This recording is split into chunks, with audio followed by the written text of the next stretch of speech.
My name is Nick Koumalatos. I am a entrepreneur, business owner, father, veteran.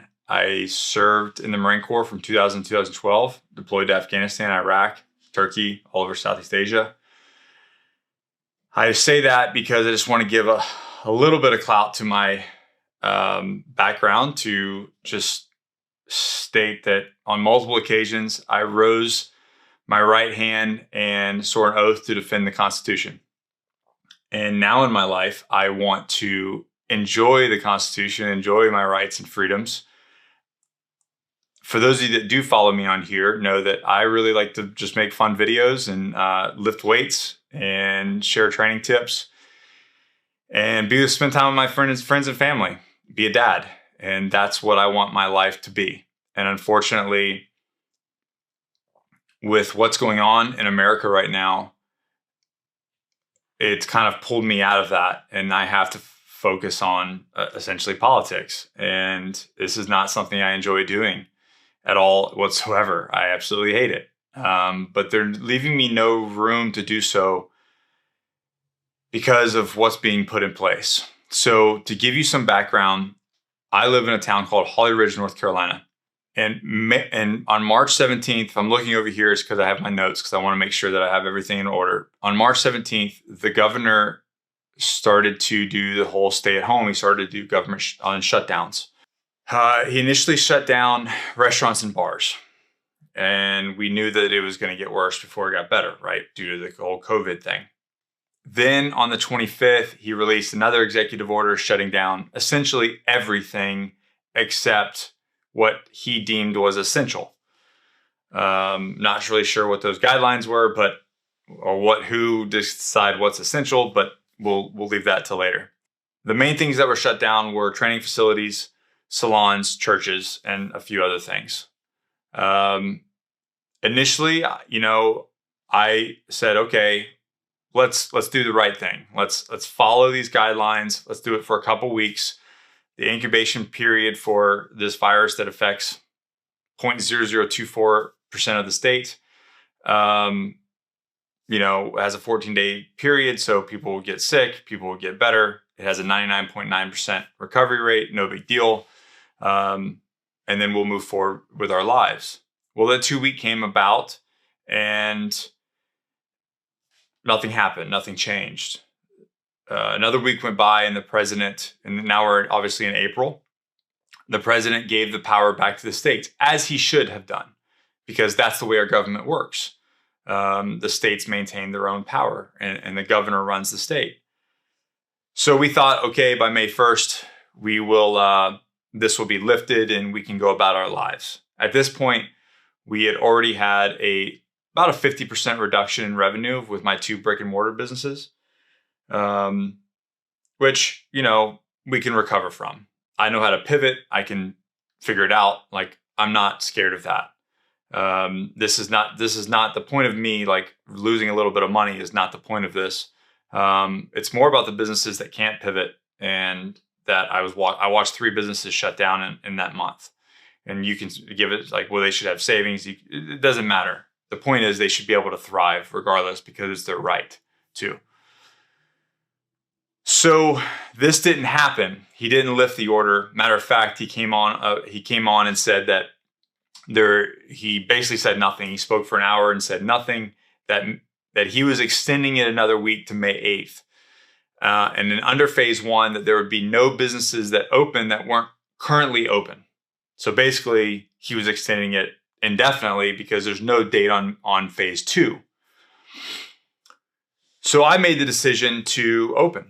On May 1st, I made the personal choice to open my training facility to its members by following the CDC's guidelines, which was making sure people's temperature was checked, making sure they were 6 foot apart, make sure that we had sanitation stations, that we were cleaning everything, which for those of you that own a gym know that this is something you do already if you have a good gym. Like, this is common health practices in a training facility. So I made the decision to do that, my personal choice, to execute my rights to life, liberty, and, like be able to care for my family, to be able to earn a paycheck, to be able to pay my employees, because through all of this, my rent's still due, my employees' rent still due. The world kept turning, regardless whether the government shut it off or not. On May 7th, my gym was raided by the Holly Ridge Police Department. And I say raided, but because of the way that they entered the premises and the way that they engaged with the citizens of this town. They came in hot. They blocked off the parking lot. They came in really fast. We had all the doors open to the gym because I wanted it well ventilated in there while people were training. I didn't want it to be a kind of a confined space. So they were able to enter free of movement. They came in, hands on guns, immediately started yelling at people. They were within 1 foot of some of the people, yelling at them, saying that if they did not get out of this facility, they were going to be ticketed. My manager at the time was in the bathroom. They were banging on the door of the bathroom and then yelling at her. And I was not there, unfortunately. I found out about this. I immediately got there. The citizens were very upset. The members were very upset. My manager was very upset. And so I engaged with the officer, who was Captain Richards. What's happening? Everybody that's in the store, the gym were told to leave. You've been issued a citation for having the gym open. If you get caught again, then we take warrants out for your arrest. Okay? That's it? Again. Well, you issued a citation, so hang about. Who sent you guys here? Who sent us here? Huh? The work I was sent us here. I want to know. We came here. We saw cars up here. We see people working outside the gym. So you're going to not allow me to run my business, pay my employees, pay my taxes that pay you? Well, first of all, don't worry about paying me. Follow the government's order. Let's stop. Let me smart ass, okay? Follow the government's order. What'd you say? When they open up, just stop being smart ass. And they gave me they waited for everybody to leave. Of course, they had to move their cars so that people could leave. And they gave me a Class 2 misdemeanor. I received the Class 2 misdemeanor, and we closed the gym and went on about our way. A couple hours later, I came home trying to cool off, wrap my head around everything that's been happening, and the chief of police shows up. While I'm here at my home speaking to the chief of police of this town, the captain goes back to the gym and looks for me. Is Nick home or is he here? I don't know where he is. All right, call him. Tell him to leave that ticket we gave to him on his front porch so I can get it. I'm sorry? Let him know that ticket we gave to him earlier. So leave it on the front porch and come to get it, okay? Okay. He talks to another business, who happens to be my business partner, and an employee of that business, and says, I need you to go find Nick. So he, doing what he felt was right, went to try to find me, even though I wasn't there. And the owner of the business said, stop, you don't work for him. He can go find Nick. And then Captain Richards called my business partner an asshole. And then when he left, he gave him the bird as he was driving away. Is there a problem with me that you have? Dave, just let it go. He called me an asshole like 5 seconds ago. Oh, wow, that's not necessary. This is the professionalism that we're dealing with. While that's going on, I'm at my house talking to the chief. The chief, in a way apologizes for the actions of his officer and says, that he believes in the Constitution and that we were going to be put on a 3-strike rule. I was trying to text, but I was trying to pay attention to that meeting because it was an urgent meeting. I told him, I don't think they've been warnings, okay? Once we got done with the meeting, Sarge came back, Captain came back, and what happened with the Snap Fitness. He told me, went in there and talked to him, and citation was issued. I'm like, have they been warned? I think so. Well, think so or no so. He's like, you just need to move this vehicle right now. I'm like, dude, calm down. The guy the contractor was also a Marine. He just wants to know what to do. You don't have to, there's a level of escalation that doesn't need to take place. Like, he's not going to do anything to you. He's not aggressive. You know? There's that needs to change, I feel like, legally. And then there's a culture within the town that can be improved. So the way it was supposed to go down was each business gets 3 warnings and then a citation. So he took the citation back and explained to me that it was going to be voided, as you see in the video.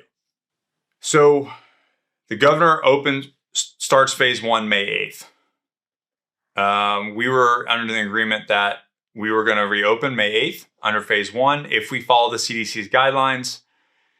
And so we did. So we were closed for a little over 24 hours, and we opened May 8th at 5 p.m., letting the members know the risk, letting them know that we have warnings and whatnot. On May 8th at 8:40 p.m., I got a call on my personal cell phone from the town manager asking me if I had opened my gym. I said, listen, it's almost 9 o'clock at night. This is not appropriate timing. I'm hanging out with my wife and family. You can call me back Monday. She obliged. Monday came around. Nothing happened. On the 9th, I received a call from the chief. The chief and I spoke, and then he basically said that we got this is our first warning, because what had happened was when we sent out the email to the members, one of those members forwarded that email to the town manager, and that became our first warning. So now we have Americans telling on Americans. Everything was quiet. Everything was members were super happy. We were following all the guidelines. Everybody was super thankful that we had opened up the gym and that they had a place to train. They said they were really struggling with some mental health, and they were it was good to be out. It was good to get in the gym and train and sweat. And they just felt a ton better, and they were super appreciative that we did that. May 18th comes, and we're doing some private law enforcement and military training in our facility, and Captain Richards knocks on the door. I cracked the door, and I said, how can I help you? He says, I know the chief said that you can be open, but you can't due to the governor's orders, and you need to close down now. I said, I'll call the chief. Politely. And then he left, and that was that. I attempted to call the chief that morning, but his phone had been disconnected.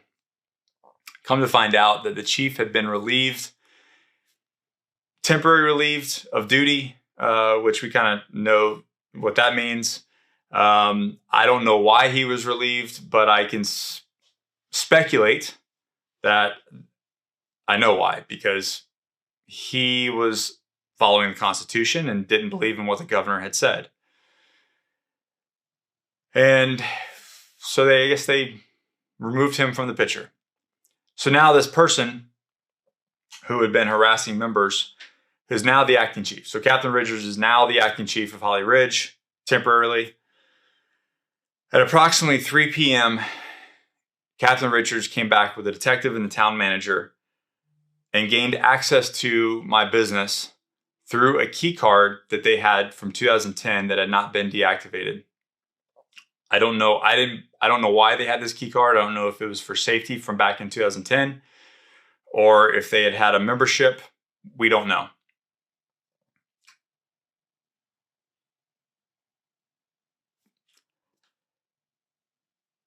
These individuals came into our facility with no warrant, with no permission whatsoever. They illegally trespassed and then started to harass our members again, saying that if they did not leave the facility, they would be cited. They had 5 minutes to get out or they would get cited. I found out about this. I came to the gym, and then I asked Captain Richards what statute, under what law, that he was going to cite citizens of this town. So what we have here is we have Captain Richards, who's taking photos of everybody's license plate and threatening to give them tickets unlawfully. I wasn't trying to talk to us earlier. I was I'm interim acting chief right now. Like I spoke to you before, you need to close the gym down, Nick. Just so you know, acting chief, you illegally entered my business. You trespassed. So I have a case there. Do you hear me? He said, because it's the law. And I asked him, what law? And he rolled his window up at me. There's no law, and I've consulted a lawyer. There's no law, there's no statute that you can cite a citizen for this. Meanwhile, he has his officers taking photographs of everyone's license plate and everyone's face in the gym so that he can give them a ticket, so that he can threaten them. He's intimidating people. He's threatening people. That's where I started to have the issue. So if you want to harass me, if you want to come at me, I've been in a fight. I know how to protect myself. I can take a beating. I can take all of it. You can ruin my life. I will rebuild it again and again. What I cannot allow is for a law enforcement officer who's also a Marine, have you, that swore an oath to protect its people, to protect the Constitution, harass citizens of my town. So once again, I'm temporarily closing the gym so that I can engage with local members of this community, so I can engage with the town council, so I can engage with the members of the county, so I can reach my congressman. I've reached out to the governor. I've reached out to our 2 senators. I've gotten nothing back, but I'm going to keep trying. It's exhausting. My heart is broken. I never thought in a million years that I'd be sitting here trying to tell this story to you guys, because all I wanted was to serve my time in the military and enjoy the freedoms that I fought for. Be able to run my business, be able to enjoy time with my friends and family, enjoy the liberties that I fought for. And I can't do that. I can't even focus on the work that I'm supposed to be doing, because now I have to spend my time talking to city council people and county officials, trying to get a hold of a congressman so that I can just enjoy the freedoms that we're supposed to have. Again, the issue is that they're taking business owners and tax-paying, law-abiding citizens of our country and of our state and of our towns and turning them into criminals. We have to look at this from a broad picture. The entire time that we've been shut down in North Carolina, our ABC stores have been open, our tobacco shops have been open, big box stores have been open. There can be 200 people in Lowe's.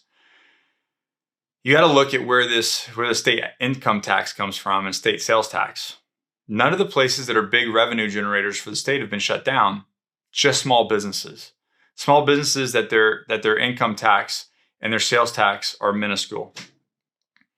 So it appears that they're doing the state justice by flattening the curve, and we're limiting this and limiting that. But really, the state is protecting its revenue, but not its business owners. Right before I made this video, I got a call from the tax collector's office in Onslow County, wanting to know when I'm going to pay my property tax for 2020. And I said, is this serious? Like, you shut my businesses down and you're collecting property tax. And she said, well, that's something you need to take out with the legislate. I'm just here to take your money. You can't make this up. You can't make this up. I ask you, please, to share this video. This is by no representation of all law enforcement officers. You have good law enforcement officers out there that unfortunately are getting fired, like Greg Anderson, and then many, many more, that they also took an oath to defend the Constitution and defend people's rights, your and I rights. This is, I believe, a very small, isolated incident. We see them happening in Jersey. We see them happening in other places. But at the end of the day, this is me by no means saying that all law enforcement officers are bad. But you know how it is. Even in the Marine Corps, we had a bad 10%. in law enforcement, you always have a bad 10%. It sucks that these individuals get to rise to the power they have. This individual is probably a bad Marine. He was probably a really poor leader in the Marine Corps, and he's a poor leader in the community. And now I've taken it my personal mission to ensure that our rights are protected, that my citizens' rights are protected, and that this tyranny no longer continues. Will we win? I don't know. I don't know what the outcome will be, but I know that I will sleep better at night knowing that I did everything in my power to voice your guys' rights, to voice the citizens' rights, and to be the best human being and the best American that I can be. I love you guys. I love all of you. I love America. I love what this country stands for. I don't want to forget what that means. You guys know the deal. Never quit, never surrender, and we always keep moving forward.